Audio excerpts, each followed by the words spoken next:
player got banned for threatening a judge, a deck other than Kaisa finally won an event, and one of our host's computers catch fire. You'll hear it all and more from us and our special interview guest from Shanghai here on The Winning Point. Remember when we weren't going to record the podcast today? I know. I do. And look what happens. Got it together. We're just here again. We're here. Another open, another week. Incredible how this keeps happening. Yeah. What's the last one? So now there's no more. Well, what do we do now? Wait a second. It's the last one for now. I'm sure that now there's no more Riftbound events ever. Oh, Yep, no. that was the last one. It's wild. Nothing else happening, huh? Oh, well. It'll be a good episode at least. Well, the final episode of The Winning Point, episode number 15. Can you believe it? I barely can. I am Blevins. That's pastry time, and that's Casanova. I feel like we're in, I'm the only one that's in the normal seat right now. It's weird, but I like it. I like it. We're here. Yeah. We're going to be talking about Riftbound.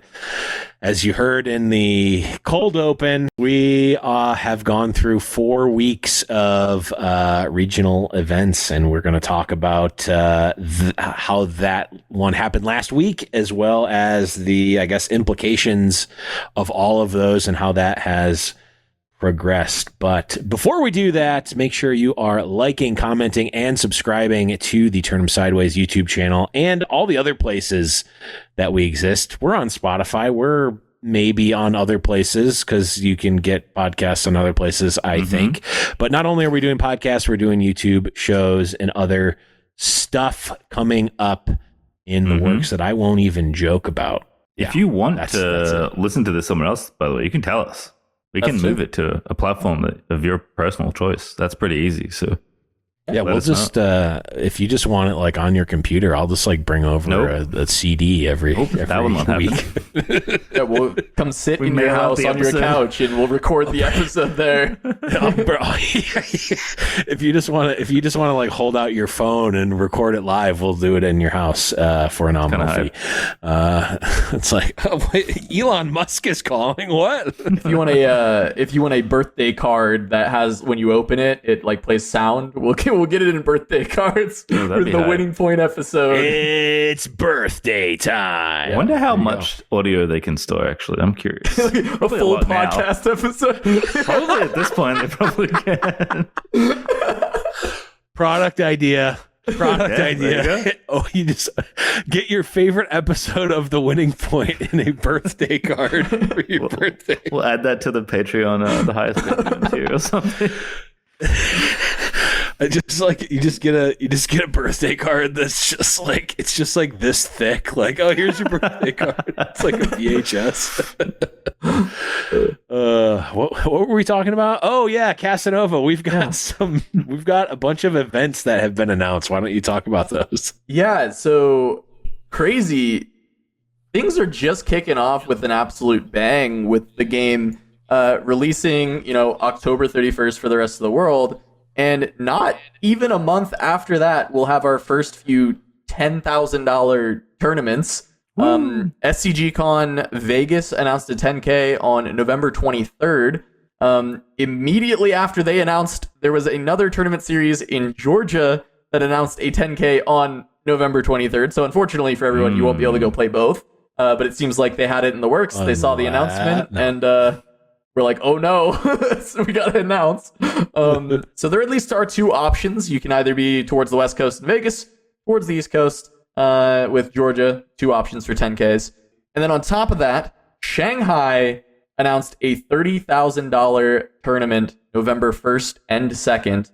Let's go. That's converting to USD. It was $218,000 prize pool, or 218,000 Chinese yuan prize pool, which converts roughly to $30,000, which is crazy. That is a lot of money for this early in the game, especially when it goes from the first Chinese tournaments, these opens we've been doing, $0 of prize pool, just the prize cards, to now jumping to 30,000 is pretty sick. So we've got those. There was also the PBG event in December that we mentioned, I believe, on the last pod, and people have seen announced for quite some time now, which is another $20,000 total of prizing for Riftbound.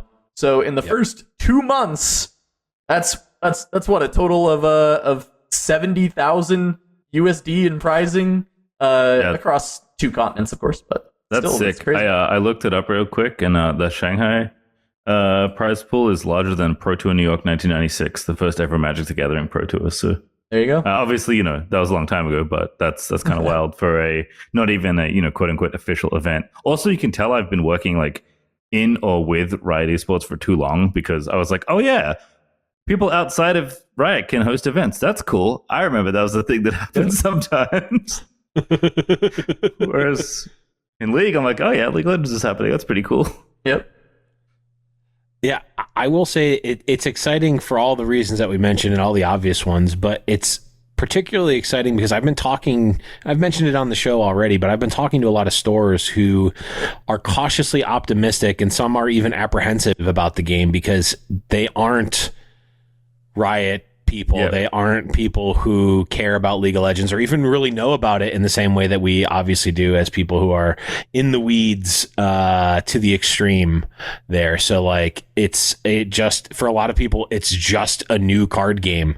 And not every new card game gets big prizes like this from outside of the devs. I know a lot of the, like One Piece had big events, but those were, as far as I know, those were from the actual devs that did those, right? Like it was, big pro tour or whatever, like in the organized play, not just third parties running those big events that early. I mean, maybe there was some of that. I'm not privy to it, but it is in any case really cool that this is happening. A lot of armchair quarterbacks out there on Twitter right now saying they've got the best lists and that Victor is playable or unplayable. Let's see it. Yeah. Put up or shut up. Yeah, see if people can start beating the Master Yi's and the Kai'Sas. I mean, we saw a couple kind of rogue decks sneak into this most recent top 8, which we'll get to in a second. But I do want to say, before we even move on from the event announcements, that if you are going to go to SCGCon Vegas, we will be there. Well, I say we. Me, some amount of Turnham Sideways people will be at SCGCon Vegas. Because the Blev's in Scotland. We'll see if he makes it out to Vegas or not. I can't promise all of us. But some amount of us will be in Vegas.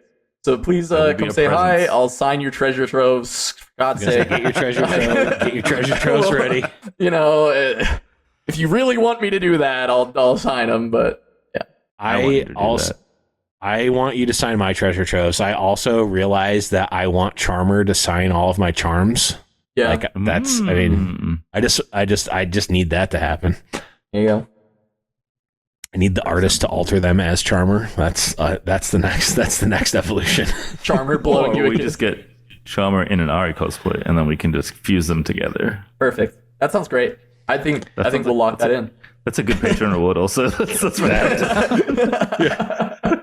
I hope producers writing down all of these genius ideas. We've got full podcasts via birthday card. We've got Charmer Ahri cosplays. These are sounding like some good tiers. Let us know in the comments if these are the tiers you're looking for on some Patreon in the future. Yep. It's like you could have serious content or you could watch The Winning Point.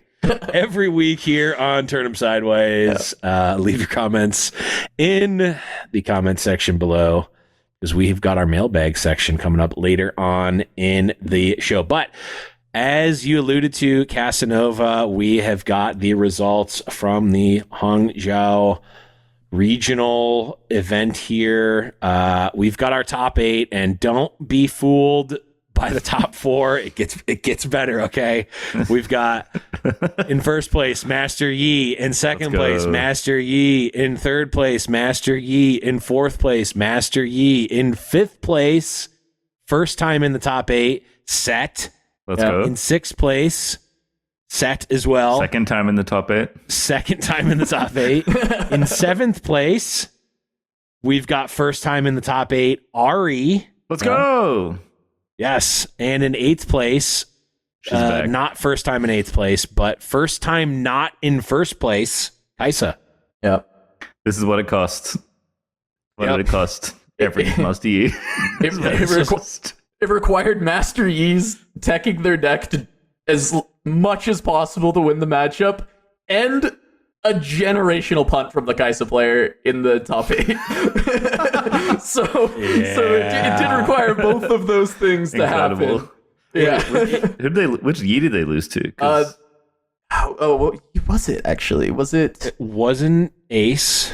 It was not Ace. It was Ace's from the same shop, the same player tag as Ace. He was playing Ramp Yi, not or Big Yi, whatever you want to call it. Not Aurora, but the one that's large and very strong. Yeah, I like Big Yi. Yeah. Big Yi's a good deck name. I think it was the third place Yi. I think. Okay, yeah. So we could have had more Kai'Sa, but I can't imagine Kai'Sa's getting through this top 8 without getting exploded. Just looking at the other 7 decks there. Yeah, it's like the Yi matchup. The thing is with the Yi matchup with Kai'Sa is Kai'Sa's such a good deck. It's really hard to get your matchup better than like slightly above 50% for favored into her. And these Yis all are, right? They're all favored. So it would be hard for her to fight her way through. But I mean, as we saw, like she won that game. Just the player didn't want to take the W. Was very, very unfortunate at the end. It was like a caught up in the moment thing. If you go back and watch it, it makes sense. It was like he was so excited. He ripped the perfect card off the top. He rips the Darius off the top that wins him the game, plays it out, plays the cleave, sends it in. Wait, sends it in, didn't send the Poro with it. Uh-oh. Yeah, gets exploded by the on guard. Yeah. So there's like, there's 6 copies of +2 in the Yi deck. There's 2 energy up, even though it's 1 card in Yi's hand.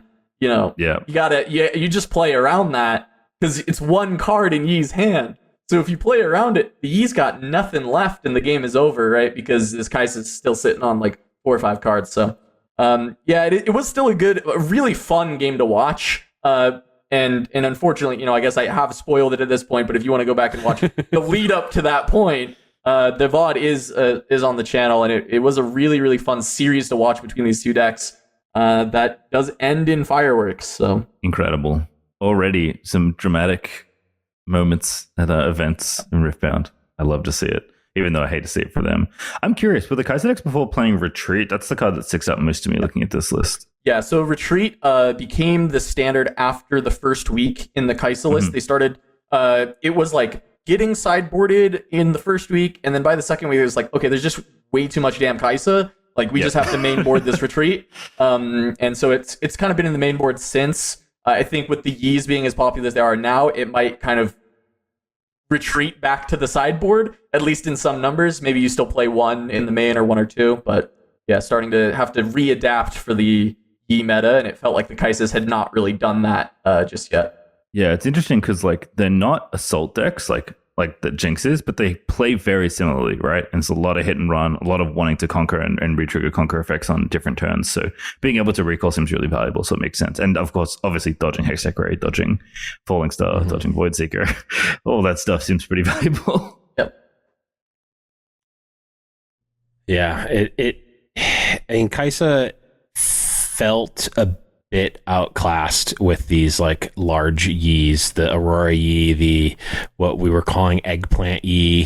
Yeah, that's what they call it in China. They call it Eggplant Yi. That's what they call it in China. Wait, is Eggplant the Aurora deck or the Big Yi deck? Just the Big Yi deck. They call it Eggplant Yi because it plays Fey Folk, and they just call him Eggplant. They call him Eggplant Man or Eggplant.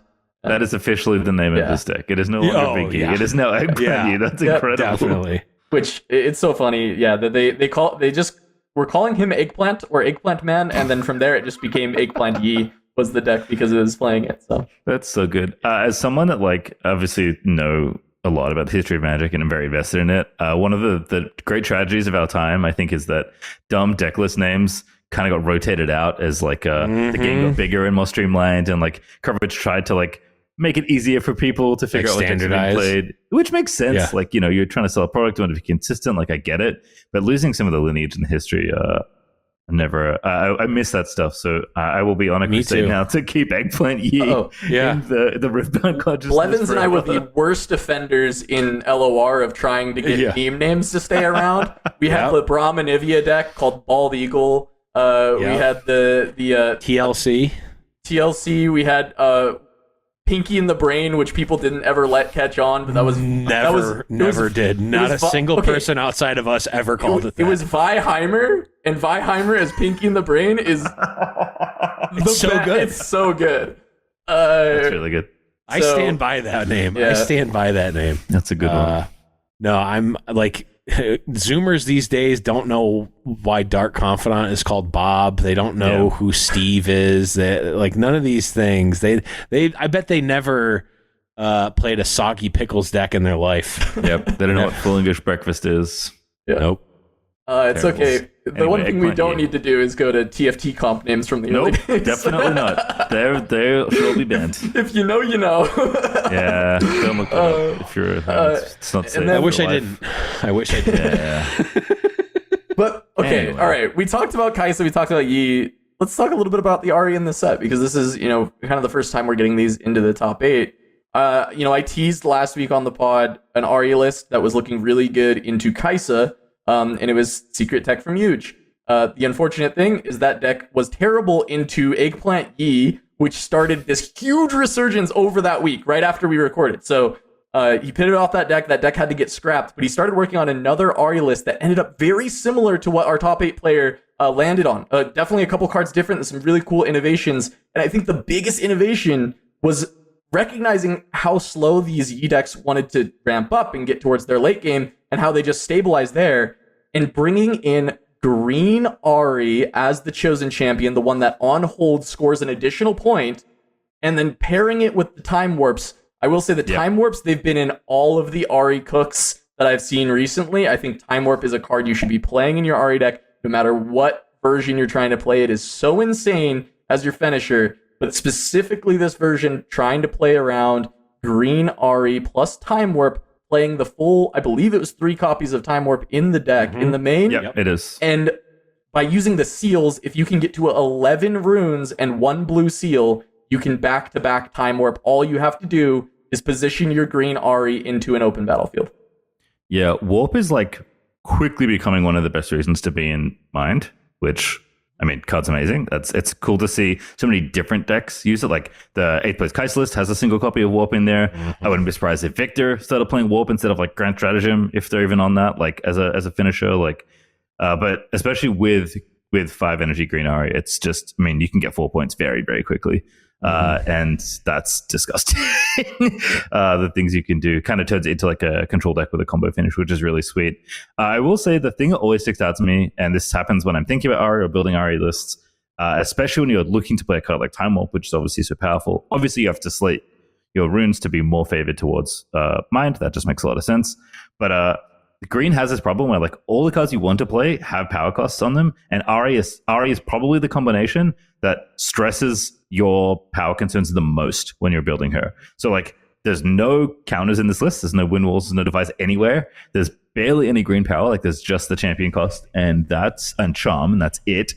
Like it sucks because all those cards are really sweet, but all the best cards are the ones that cost blue power. So you're kind of priced into just like giving up on some of the tools that you might want from Calm, but I mean, given how well this deck did, it seems like a reasonable sacrifice. It's the hard thing with Warp, right? If you're playing Warp, you're just required to play a certain amount of blue, blue runes. You have to play, realistically, if you want to play Warp efficiently, I think you have to be on 7 at the minimum for blue. I don't really feel like 6/6 is going to be like a good enough split oftentimes. And so because of that, you have to trim on green or trim on your other color. And that will just be the case unless there's additional ways to cheat power costs. Like Kaisa is the one deck that's allowed to kind of get around that because you only need to find 3 blue to do it because you always have that 4th with your Kaisa. So Malzaheimer too, actually. Like if this is actually good, are we just playing Turbo Warp with Malzahar now? Like that card makes an absurd amount of power for not very much investment. So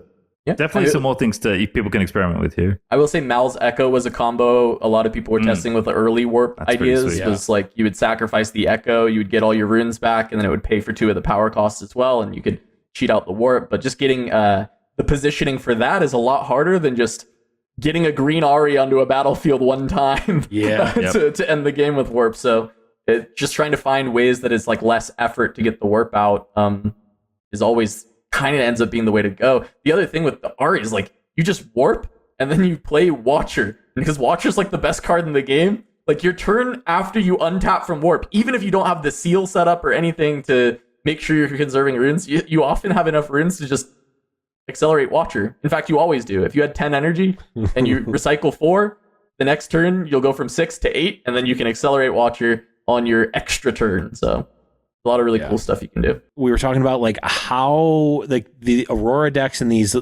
quote unquote greedy decks are in a really good position because even aggressive decks can't really push a faster turn clock than like you win in 4 turns at best, right?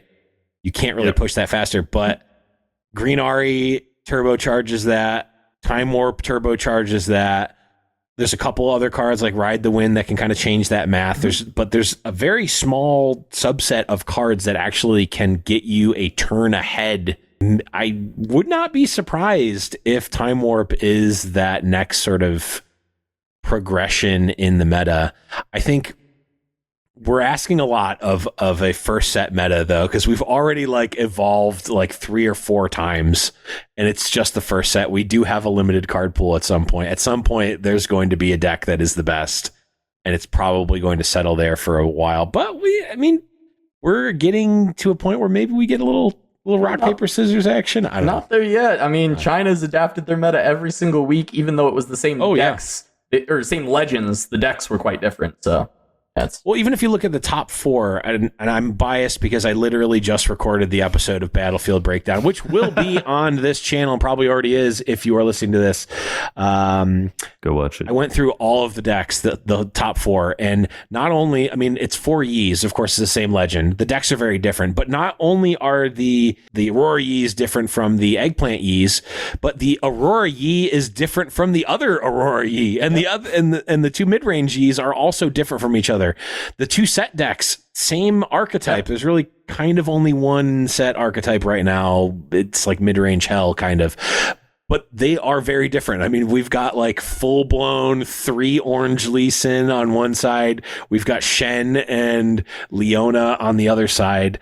Very different card choices, very different like lines of play that you can get to, different end games in the quote unquote same archetype. So I don't know if this is something that's inherent of early metagame, if it's something of like the card pool that we have. Maybe it's just, Pastry, you mentioned in the pre-show, like when you were originally building decks, you were like, there are more cards that I want to play than I have slots in my deck. And maybe that's just me wanting to play too much stuff and not optimizing.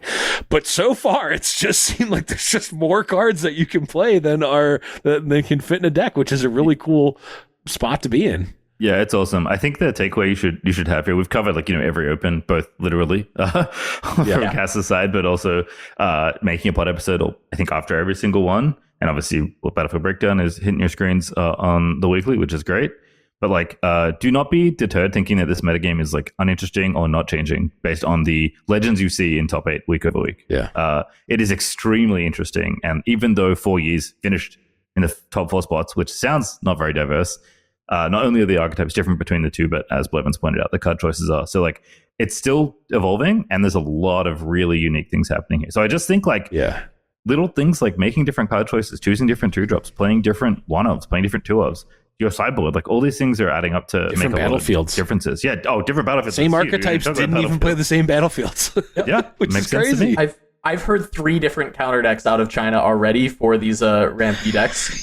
So it's evolving So quickly. awesome. Whether any of them will work remains to be seen, right? But I've already from my sources in China, I'm hearing of these new ideas that people are coming up with. They'll message me and say, "Hey, what do you think of this? I'm thinking of bringing this to the next I'm trying to prep this for Shanghai in a month and a half." It's I want to make sure I can beat E. And I'm but we'll see what the metagame is at that point, right? Because their locals are going to have all these changes of people trying to beat the E's. It's going to be just so cool. So, I'm fully with you, Pastry. I think this is going to keep on shifting, keep on changing. Do I believe Yi and Kaisa will still be kind of top decks for the whole set? Personally, I do. But do I think they'll be the only decks to play? Every single week, my belief in them being broken or completely the top is getting chipped away at. So yeah. And the other thing looking at this that really fascinates me is how many copies of FYC Find Your Center are in this event. I have no idea why this card boosted up in popularity, but it's a sweet card. I like it a lot, but I guess if you're kind of trying to be greedy, that's a good card to be slightly greedy with.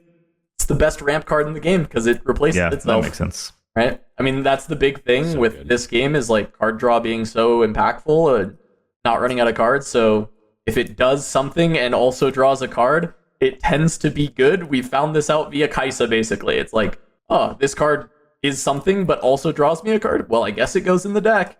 And now we're getting that in green with Find Your Center. I mean, we knew it with Discipline, right? Discipline was like the best green card. And now there's another one. So I'm curious, have we hit a spot yet where there's any open passing happening? Because one of the things that comes up all the time when I'm teaching people how to play Riftbound is that, like, especially when they're Magic players, my goodness, is like the Magic player inevitably asks as they're learning, oh, like, when's the end step? And I'm like, there isn't one. And they're like, huh? And I'm like, there isn't one. It's one continuous turn. It's like, when do I play my card draw spell? I'm like, I don't know when you're allowed to play a spell. Like, when's that? I'm like, well, I told you. Then we go through it again, and they're like, oh, so if they just like play unit and pass, Yeah, I don't you're get to play the thing. I'm screwed. like, yeah, you're just screwed. So like, I don't think anyone's like not main phasing their Find Your Center, but it'd be very funny for someone to just like leave it up and then be like, yeah, you're good, go ahead. Well, Go ahead. Go ahead. I think we're going to tell the same same story. thing. Okay. I'm ready. See, we I saw get to the learn all opposite things. happen. Oh no! Where someone took the, I think it might have been Find Your Center, or maybe it was a different card. Cass, you can correct me if I'm wrong, but they cast just in a random spot during the turn because they're like, oh, there's no end step. I need to find a spot to cast this. I'll just cast this card. They are now tapped out. They've literally cost them the game, cost them the match, like just Hilarious. completely destroyed. One resource up for Charm, or for Defy. And they yes. and basically opponent gets a conquer to push to the threshold to make that Find Your Center cost 1, and then opened up another showdown. And so they're like, oh, I will take this window to cast my Find Your Center, and then they got their big unit charmed onto the point and lost the game on the spot. Yep, because they couldn't defy it anymore. Yep, so they greeted for it. But we have seen. I will say I was gonna go the other route. That is a good point from there. But we have seen open passing. It's just very rare. It's more common like with Find Your Center because he doesn't have interaction really on your opponent's turn if there's empty battlefields. So your opponent is not incentivized to say, well, I'll just not take the point here to not give you a window to cast something. Because like versus Kaisa, however, it's common if she passes with a lot of runes open that people will just develop and not move in.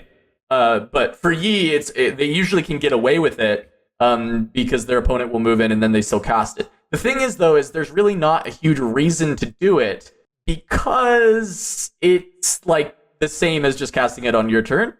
The only exception really is like if you want to threaten that you have a Defy up, and so you let you hope your opponent will tap out before moving in to the battlefields, and then you can just cast it. But you kind of just have to cast it anyway whenever they move into the battlefield. Call it good. Yeah, it's just funny because like it's an action, and Mobilize and Catalyst are both spells. So you don't get the choice. You just don't think about it usually. You just play a spell on curve and you're happy. But because Find Your Center specifically has action timing, which is a really interesting thing for this kind of spell. But I think it's mostly so like the calm players can like rip a pump off of a showdown, right?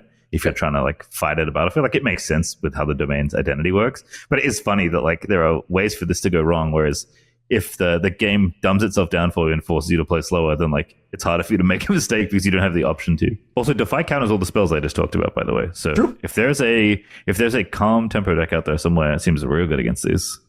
Yeah, it's really funny though. You'll watch all the players in the mirrors just not Defy Catalyst because it's like you need it to defy Charm, and while you're not letting them ramp, you're also deramping yourself one. So you kind of it was really cool because it was a moment we talked about when it came up every time. It was like, okay, they have it. They can just defy this catalyst. Will they do it? And I think it was like 9 times out of 10, the answer was no. They just held it. Yeah. Makes sense in the mirror. Like your objective is the same. You don't really get anywhere. Yeah. But I agree with you. A tempo green deck, potentially, it becomes worth it, right? Come on, yeah. So print some better Well, we saw Ace sort of play the Eggplant Yi like tempo.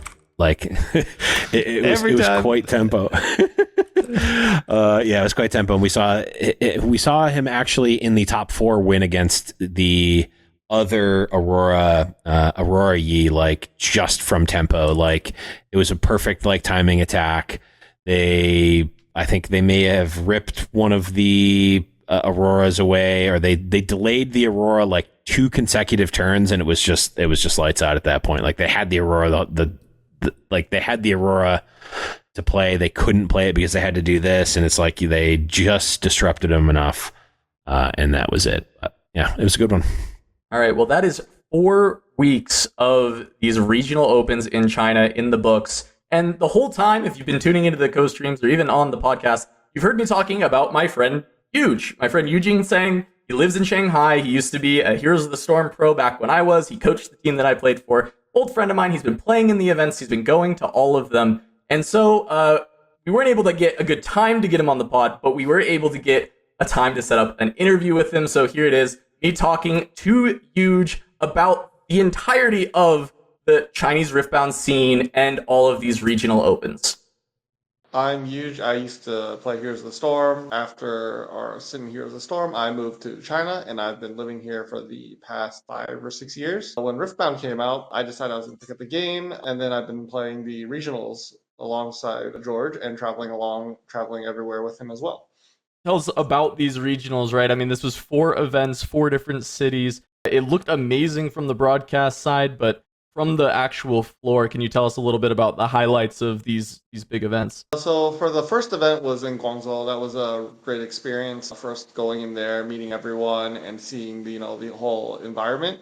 I didn't have very much experience playing offline TCGs, and so that was a new experience for me. Very luckily, I was able to make top cut on that one, and I wasn't expecting that at all. And then following, I went to the Beijing regional as well. The Beijing regional was just as good. It was in a huge convention center, and we only used a small section of it. The Chongqing regional, I did not go, but I heard it was also pretty good. I wanted to ask a little bit about the meta, because the big elephant in the room for everybody watching has been the Kaisa Yi format that we've mostly seen, right? We've had some other decks kind of pop up, but there's been a lot of speculation as to why didn't all these other decks start to appear. And I'm curious, the sentiment in China is it, this 2-deck format, or did it come into play that because these events were so soon after release and back to back to back to back, did that lead to players kind of sticking to those 2 decks, even though we saw the adaptation within those 2, they stayed on those legends? Was that something in China that's been talked about a lot? So there's been a lot of people testing a lot of different decks. Kaisa and Yi are very straightforward. Everyone believes they're very, very strong. Kaisa is among one of the decks with the most agency in terms of choice of decision making and choices, whereas Yi is, on the other hand, one of the more brainless decks, and you can have a very mediocre understanding of the game and still do very, very well with Yi. I don't want to really bash on the guy who went second in the Beijing regional. He had played the game for 4 days, basically, was able to progress very, very well with just playing Yi, and also playing a Yi in such a long tournament over multiple days. Playing something such like Yi is much less stressful on the player, and so you won't make as many mistakes as if you were playing something like Kaisa.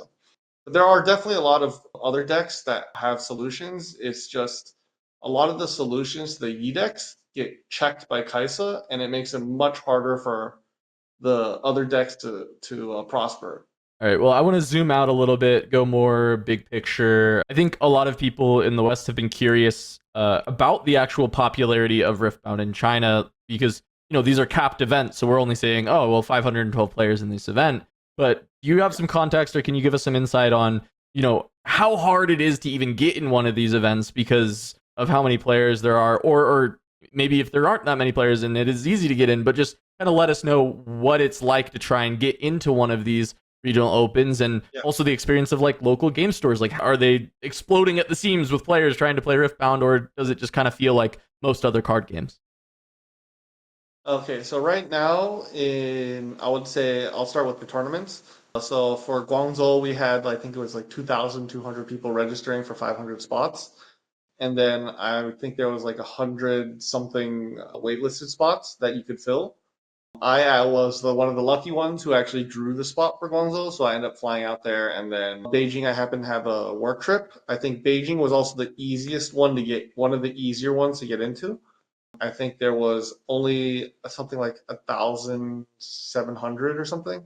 200 people got in out of 300 when they were for the wait list. Chongqing, I'm not so sure what the numbers there were because I didn't actually Right. go. But for Hangzhou, that was the big one. I think there were 3,300 applicants. Of the amount that went to go wait list, there was 540 people. So it's more than the actual amount of people that were in the event were there waitlisting, and about like 160, 180, I think. I went with a couple of other people. I think a lot of people from Shanghai went to Hangzhou just to go there because it's on a high-speed rail. It takes like less than an hour, and it costs like 120, well, not even 100. It costs 120 RMB to go there and go back, something like that. Oh wow, that's So very inexpensive. round trip is just like $15.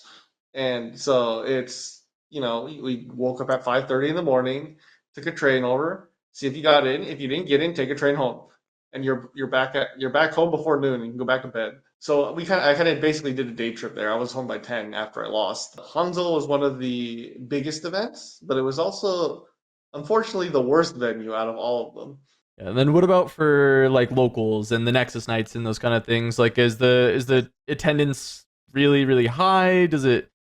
I saw one video of a local, but I think it was day before the big Hangzhou event, Yeah. which had lines out the door to even get into that one. But I imagine that's not the normal occurrence, or maybe it is. I mean, Locals, I think a good number normally is like 16 to 17 people. I think around 16 for like rune nights is a good number. It really does depend which city you are in though.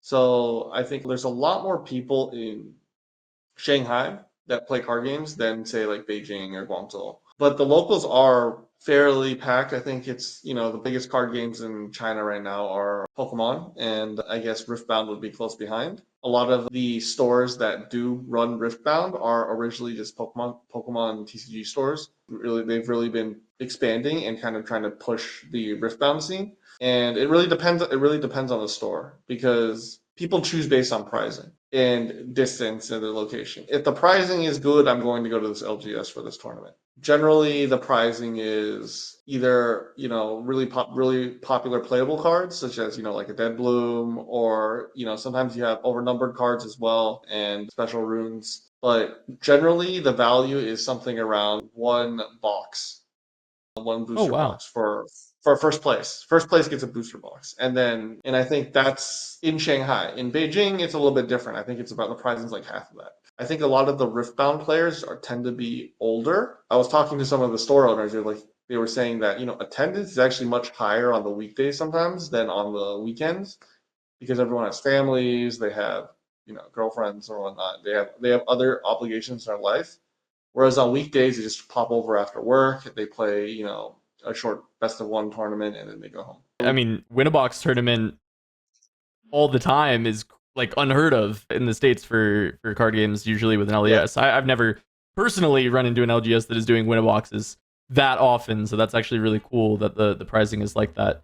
We got to bring this up on the co-stream because you broke this news to me, and I think people would enjoy hearing about it on the podcast. We did see that a player got banned for a year, and that was the cause of the delay. If people were watching the co-stream and they're like, why was there an hour and a half delay between the round of 64 and 32? And you had messaged me, and it was just one of the funniest things when I'm sitting there figuring out what's going on, and I read your message, and I just want you to be able to tell the story on the pod for anybody who may have missed this amazing saga of what happened. Apparently, there was this big disagreement about this specific ruling. One of the players played Sabotage, and he looked at his opponent's card and he chose a spell to recycle. One thing that people often make the mistake of is instead of recycling card, they discard it. Both players, did the movements, and player discarded the card. The judge points out, "Hey, you're supposed to recycle this card, not discard the card." And then he says, "Oh," they say, "Okay, we'll play on." However, the player who played the Sabotage says, "No, the offending player should get a warning. My opponent should get a warning or a penalty or something." From what I heard in the context is he got a warning for something else earlier. So he was saying, "Okay, well, my opponent should get a He's trying to penalty shark as it. well." Yeah, he's trying to shark him. The judge said this doesn't affect the state of the game at all. Like it's just putting it in the bottom of the deck versus the discard pile, and assuming they're playing decks that really doesn't play anything from the discard pile, and at the bottom of the deck you're never going to see this card anyway. It doesn't really make a difference. The offending player was not happy with it, so he said he refused to continue gameplay. Is what the ruling said. He ended up escalating and getting very upset with the judge and his opponent. I think more so the judge probably. And he decided to pick up a chair. It doesn't say what he did with the chair, but he said they picked up the chair and brought it to the table level. He lifted the chair pretty high up. Pretty And he much decided threatened to wanted throw a start chair the at episode. somebody.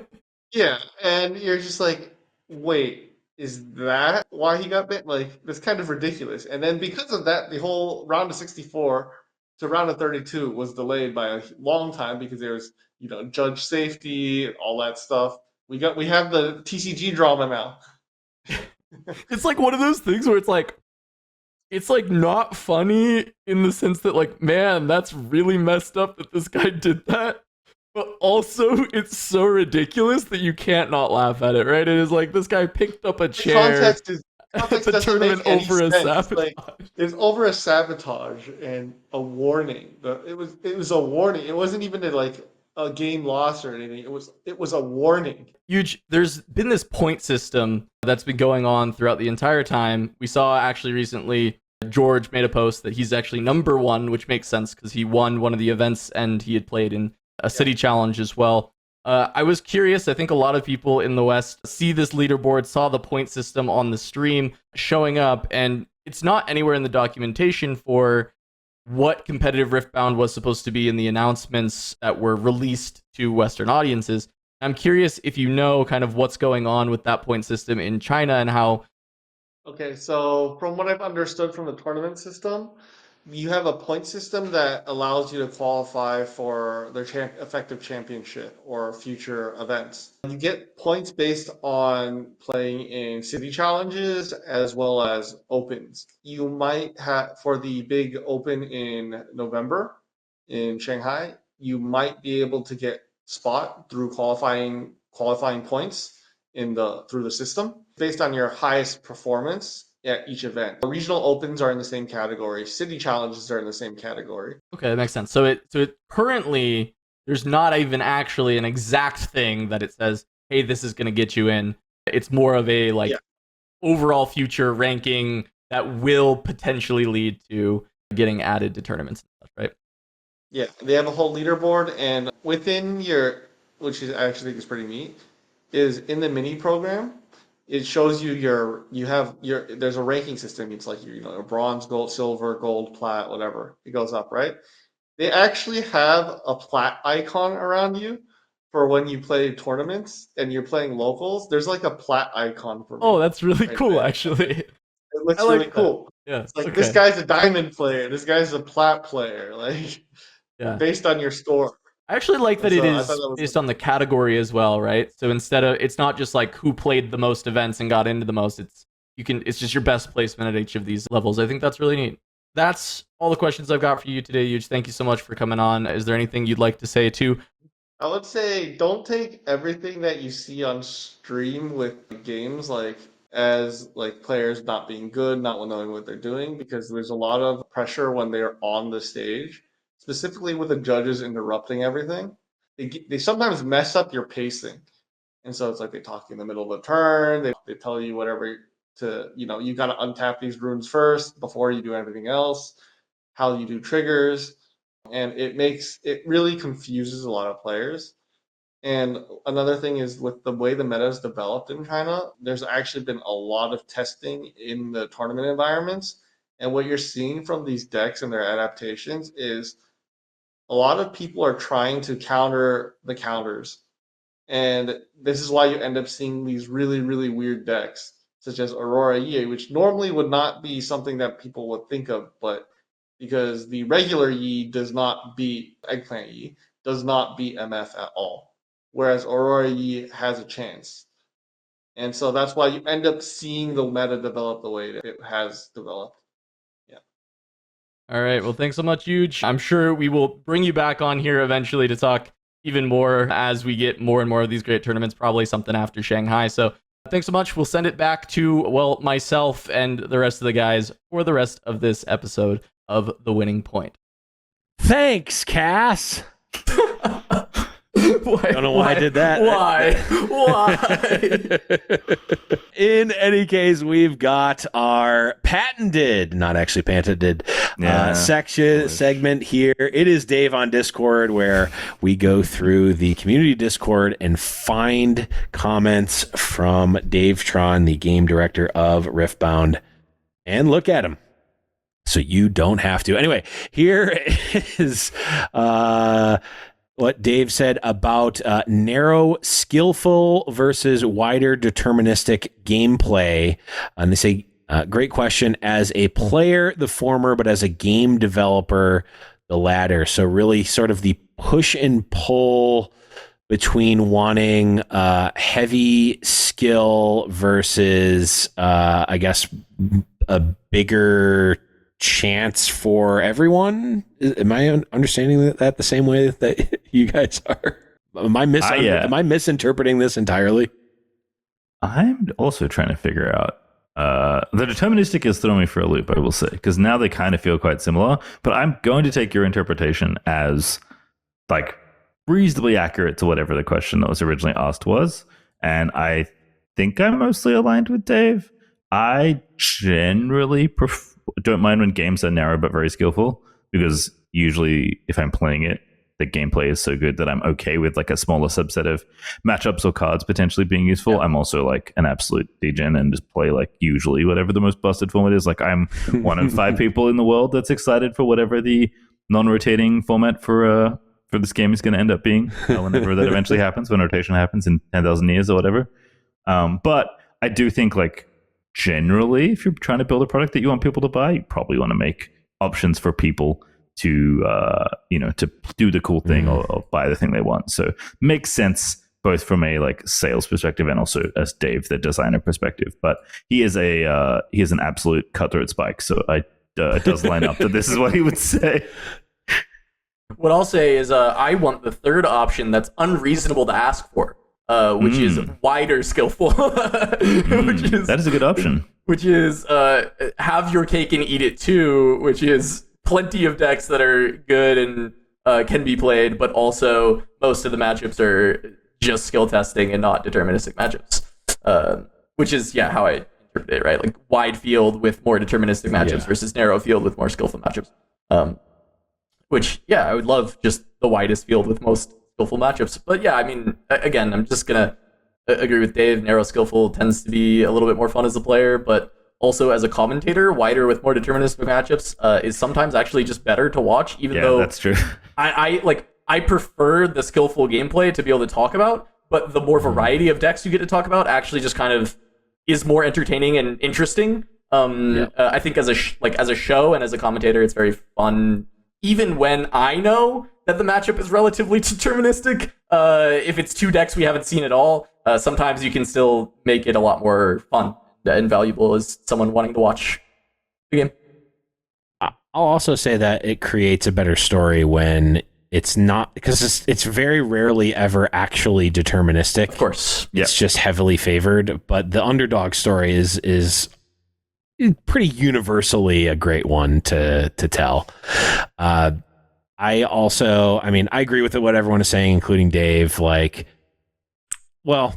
Back in the day when I was really grinding, I just wanted, didn't care, would play, just text on cards, didn't care about the art, just wanted, best player. I basically wanted chess ELO back then, even though that, looking back, that would not have benefited me as much as I thought it would have back then. But I certainly wanted that, and I would have been, and was, humbled many times. But I do think I think about the game as more than just the actual one player playing against another player right now, and more even more than the tournament experience or anything. It's the whole thing, the ecosystem. It's the packaging, the products that you can buy, the streams, the content, like everything about that is how I think of Riftbound, just from obviously what I'm doing and just how I enjoy games now. So actually thinking about it more, like the skillful, narrow, wider, deterministic is way less important to me of a question, and like the broader, like even looking even more broad than that is kind of how I view it now. So long story short, I'm old now, and don't care if games are competitive. I just want them to be fun.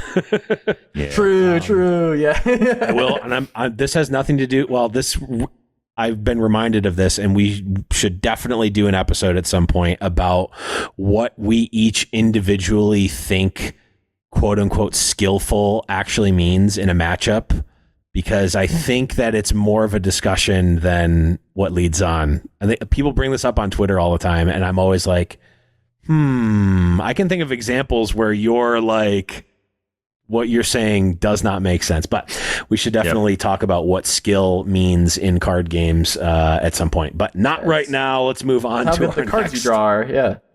That's true. That's true. We saw the Aurora player be very skillful in that one match. Anyway, let's take a look on this one. This one is in reference to signatures on overnumbered cards. And Dave says, yeah, we actually talked about this week, which is some week in the past. We're going to make some changes to future overnumbers so that future overnumbers have a better treatment for their signatures. Stay tuned, and TY for the feedback. So I think two things for this. One, what do we think about what the signature treatment on overnumbered cards looks like in general? And two, just like a comment that the feedback from the community once again has been taken into consideration, and there's going to be meaningful change on it. Yeah, it's short and sweet for me here. I haven't seen them in person yet. Don't know what they look like. I'm sure they look sick, but it is cool that they want to take on feedback. And I think that's been generally really nice to see from the Riftbound devs. It's very active. Obviously, Dave's in Discord, so I have this whole segment. But in general, they've been super proactive, both like on socials and just around the different community like spots. So it's nice to see a team take on feedback and want to integrate it when they're already planning quite a lot in general. So always nice to see when devs want to talk to players, right? Historically, has been quite good at that, but I think given the physical nature and social nature of a game like Riftbound, it's nice to see them going, I would say, even slightly further beyond than average. Sure, for me as well. I have seen them in person. I thought they looked great. So if they're going to look even better somehow, or maybe there's something with the treatment of touching them. I didn't actually touch I didn't touch the face of the card.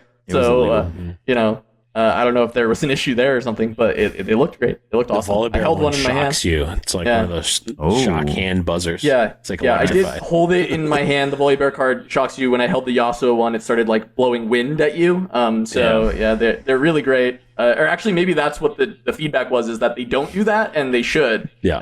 Actually, that's so for the Patreon, the highest tier will get you an overnumbered card where we put a fan in the Yasuo card. Yeah. And it blows wind the whole time. We'll just send you a wet Ahri. Yeah, I'm not going to look any further into that. But someone is going to clip that, and it's going to be. Someone's going to take that just the great. Worst way imaginable. Just dipped in water. It's chill. Oh, okay. Is this like that TikTok that's like, what if American Psycho was wet? Have you seen that? No, one? I have not. It's so dumb, and it's just as dumb as it sounds. And I could not suggest it more. It's one of the funniest things you'll ever see, or not. No, but I think again, this goes back to like the feedback from the community. Literally got the game, as far as we know, like in English. So I mean, kudos to the devs for taking the feedback. That's true, actually. Yeah. The signatures, I think I've talked about it before, but like signatures in general are not a thing that I personally care about. So, but I'm happy that other people do. I know it's a big thing in Weiss Schwarz. It's big in One Piece and some of the other like anime games. So I'm glad that people like that, and then I can trade/sell the ones that I open and get the non-signature versions and be perfectly happy with it. All right, let's move on to our last Dave on Discord for this week. This is an old one again, but still relevant here. This is in reference to Kaisa winning both tournaments. Spoiler alert, Dave. First two. First two. Says, I mean, not happy it's the same twice, but not surprising because Kaisa is very strong. Personally, I also think Yi and Kaisa at a baseline are strong and straightforward to play, stats and kill spells respectively. So not concerned yet. We didn't even need to have still thinks that. last 3 episodes of the podcast. We'll just run this and then take the week off. Pretty much what we've been saying the whole time. Yeah. Yep. It's I'm sure he was even less happy about the third Kaisa win. And then we know his opinions on Yi. He's come around a bit, but surely Dave is never happy to see a Master Yi, especially 4 Yis in the top 4. But I also think he likely will hold this same opinion, which is why I think it's great to bring this up, even though it's 2 weeks later. On no reason to be concerned yet, because I'm sure there's a lot of happiness in how the meta is just continuing to evolve. So definitely cool. Yeah, I didn't want to bring it up because I'm the biggest, I just want MTG Arena / MTGO, but for Riftbound. But the environment that we live in now would not be, in my opinion, nearly as fun to analyze if there were 100,000 online matches played in between each of these opens. I'm just putting that thought out there into the world. I don't think that I would be personally as excited going into release if there were 3 million matches that had been played. Honestly, there'd probably be more than that if I'm being honest. But yeah, the slow burn just meta my 2 changes. cents.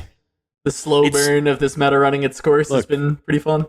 This is I've not felt this way in a long time with a meta, because it's been a long time since we've had not had Arena. I mean, we've had Magic Online for forever, but not a lot of people played Magic Online back in the day.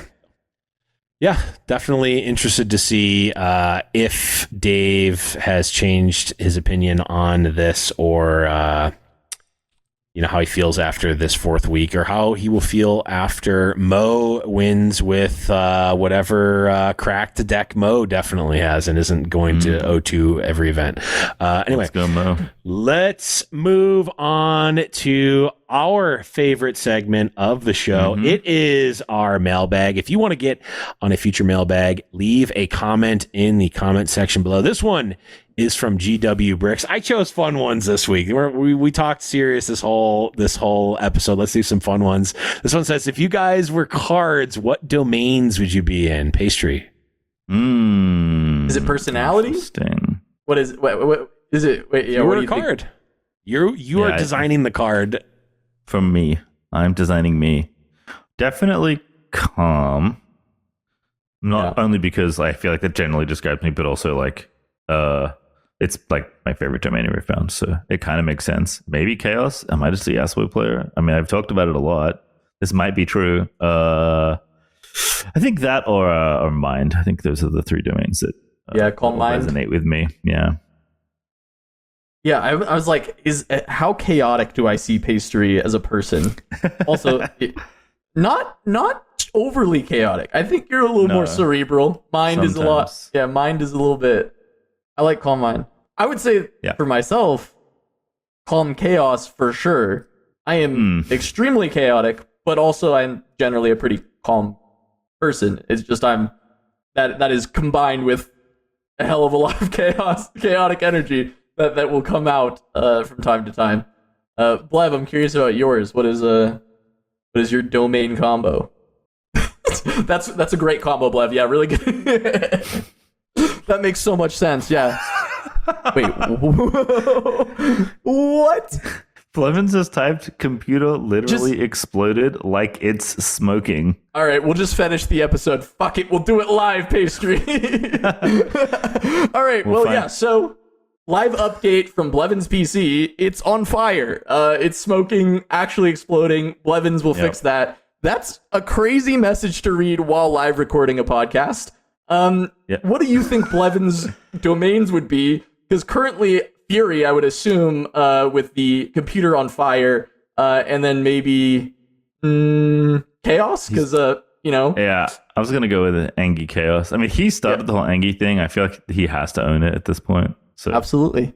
I'm kind of there. All right. We can't talk about the last question, which was also a fun one. Blevins did say he picked fun ones right before his PC exploded. Let's do the last one then. Let's move on. From Nagastrike, what is your most wanted legend in Riftbound, and what colors do you think / want them to be? Interesting. I think all of my favorite champions are in Riftbound already. I know you got so spoiled in Origins with I really did. The champs you love. It turns out I like popular champions. Fair, yeah. A lot of my favorites are they're not unpopular, but they're just a little bit less, a little bit more niche. For me, I've played League so long, just like you, that I had so many mains, especially because I was playing competitively back in the day. So it was just kind of, you would cycle depending on the meta, what you played the most. But one champion that was always off meta that I played, and then, you know, it's had its time occasionally, but he's been one of my favorite champions aesthetically as well, because I love strategy and like being very strategic and that kind of idea. So Swain is actually one of my favorite champions. I also just kind of like love demonic stuff, and I love ravens, and I have a raven tattoo on my ribs. Like so I really like Swain. I think when I think about the colors, and I think of the names of the domains, I think Mind Order kind of sounds like Swain. Yep.